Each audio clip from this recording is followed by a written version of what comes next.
এক গ্রামে হরি নামে একজন বাস করত। হরির ছিল দুইটি মেয়ে। তাদের মা অনেক আগেই মারা গেছে। হরি কৃষিকাজ করে জীবিকা নির্বাহ করত।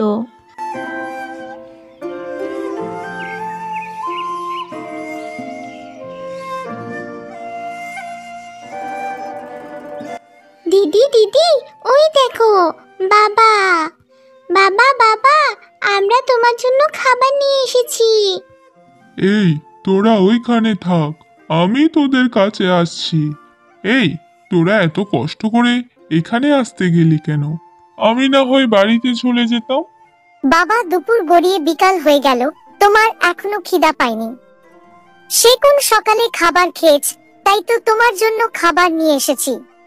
আমার তো মনে হচ্ছে তোরাও তো খাবার খাসনি। চল, আমরা তিনজন একসাথে মিলে খাবার খাই। যা মা, তোরা বাড়ি যা, আমি তাড়াতাড়ি বাড়ি আসছি। আচ্ছা ঠিক আছে বাবা, তোমার কাজ শেষ হলে তুমি তাড়াতাড়ি বাড়ি চলে এসো, আমাদের একা থাকতে খুব ভয় লাগে।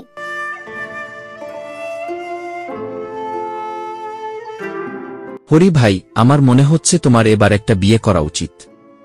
এতে তোমার মেয়েরা মায়ের আদরও পাবে, তোমার কাজেরও কোনো অসুবিধা হবে না। হ্যাঁ, আমিও তাই ভাবছিলাম। পরের দিন হরি ললিতা নামে এক মেয়েকে বিয়ে করে নিয়ে আসে। আরে বাবা, এ কে? আরে, এটা হচ্ছে তোদের নতুন মা।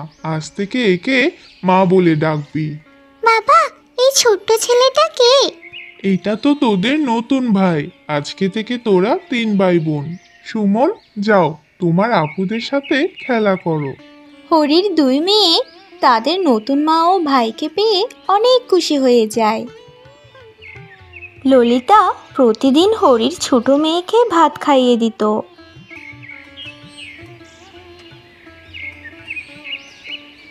ললিতা, আমি কাজের জন্য কয়েক মাস শহরে থাকব। তুমি সবাইকে দেখে রেখো, কেমন? কাজ শেষ হলে আমি তাড়াতাড়ি বাড়িতে চলে আসব। আচ্ছা ঠিক আছে, তুমি তাড়াতাড়ি বাড়ি চলে এসো। বাবা বাবা, তুমি তাড়াতাড়ি চলে এসো, তোমাকে ছাড়া আমাদের একটু ভালো লাগে না। বাবা বাবা, আমার জন্য ও খেলনা নিয়ে এসো।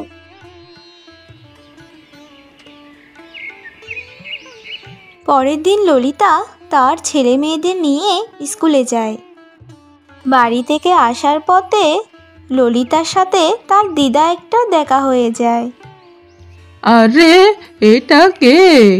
ললিতা মনে হচ্ছে। হ্যাঁ ঠাকুমা, আমি বাচ্চাদের স্কুলে দিয়ে বাড়ি যাচ্ছি। তা ললিতা, শুনলাম তোর যেখানে বিয়ে হয়েছে সেখানে নাকি আরো 2টা মেয়ে আছে। হ্যাঁ ঠাকুমা, ওদের নাম সোনা আর রূপা। ওরা অনেক ভালো, আমাকে অনেক ভালোবাসে। তুই তোর সৎ মেয়েদেরকে এত ভালোবাসিস কেন? তুই কি ভুলে গেছিস ওরা তোর সৎ মেয়ে? তোর তো নিজেরও একটা ছেলে আছে, তারই তোর খেয়াল রাখা উচিত। তোর সৎ মেয়েদের খেয়াল রাখিস না? তুই যদি ওই মেয়েদের পিছনে লেখাপড়া করিয়ে সব টাকা খরচ করে ফেলিস, তাহলে তো তোর ছেলের জন্য কোনো টাকাই থাকবে না, আর এভাবে তোর ছেলের ভবিষ্যৎ নষ্ট হয়ে যাবে।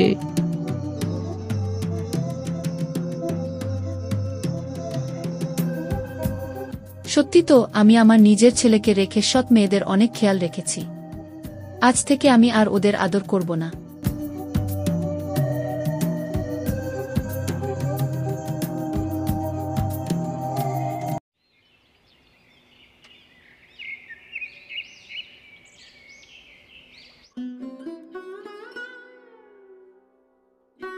মা, আমাদের অনেক খিদা পেয়েছে, আমাদেরকে খেতে দাও তো।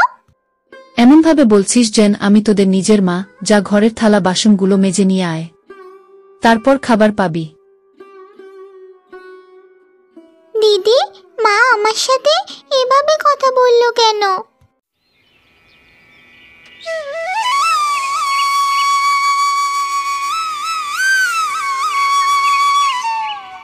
এই সোনা রূপা, তোরা কোথায় যাচ্ছিস? মা, আমরা স্কুলে যাবার জন্য তৈরি হয়েছি। আমাদের স্কুলে যাবার সময় হয়ে গেছে। তোরা স্কুলে যাবি না। তোরা স্কুলে গিয়ে অযথা টাকা নষ্ট করছিস। এই বল্টু, যা তুই স্কুলে যা। মা, তুমি কেন আমাদের স্কুলে যেতে দিলে না? আমাদের স্কুলে যেতে অনেক ভালো লাগে। চুপ, একদম চুপ। মেয়ে মানুষের এত পড়ালেখা করতে হয় না। আজ থেকে তোরা ঘরের সব কাজকর্ম করবি।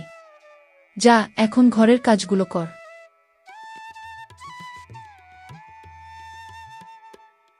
দিদি দিদি, মায়ের এমন ব্যবহারে আমার খুব কষ্ট হচ্ছে। আমার মনে হয় মা এখন আমাদেরকে আর ভালোবাসে না। তুই কষ্ট পাস না বোন, তুই কষ্ট পেলে আমার অনেক খারাপ লাগে। দেখবি একদিন সব ঠিক হয়ে যাবে। দিদি চলো না, আমরা বাবাকে সব কথা বলে দেব। না বোন, বাবাকে বললে মা আমাদের অনেক মারবে।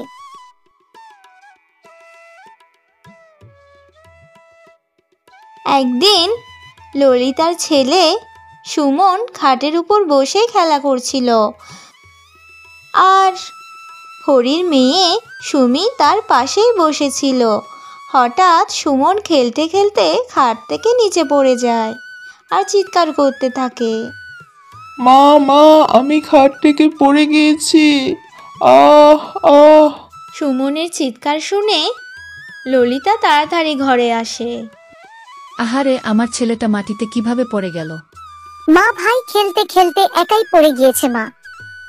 একদম মিথ্যা কথা বলবি না। আমি জানি তুই আমার ছেলেটাকে ধাক্কা দিয়ে ফেলে দিয়েছিস। কিরে বল্টু, বল, তোকে ও ধাক্কা দিয়ে ফেলে দিয়েছে? হ্যাঁ মা, ওই সুমি আমাকে খাট থেকে ফেলে দিয়েছে। আমি তো তোকে ফেলে দিইনি, তুই মিথ্যা কেন বলছিস ভাই? তবে রে, দিন দিন তোর সাহস অনেক বেড়ে যাচ্ছে। আমি আজকেই তোর 20 দাঁত ভেঙে দিব। ললিতা একটা লাঠি নিয়ে এসে সুমির মাথায় জোরে জোরে মারতে থাকে। মা মা মা, আমাকে মেরো না, আমাকে মেরো না, আমার অনেক ব্যথা লাগছে। সুমি হঠাৎ করেই মাটিতে পড়ে যায়। আরে, মেয়েটা তো মনে হচ্ছে মরে গেছে। মা, তুমি আমার দিদিকে মেরে ফেললে। আমি বাবাকে বলে দেব। খবরদার বলছি, তুই যদি তোর বাবাকে সব কথা বলে দিস, তাহলে তোকেও এভাবে মেরে ফেলবো। হ্যালো বন্ধুরা, জয়া কার্টুন টিভিতে তোমাদের সকলকে স্বাগত। আমার গল্প যদি তোমাদের ভালো লাগে তাহলে আমার চ্যানেলটাকে সাবস্ক্রাইব করে দিও আর পাশে থাকা বেল আইকনটি বাজিয়ে দিও, যাতে আমার গল্পগুলো তোমাদের কাছে সবার আগে পৌঁছাতে পারে।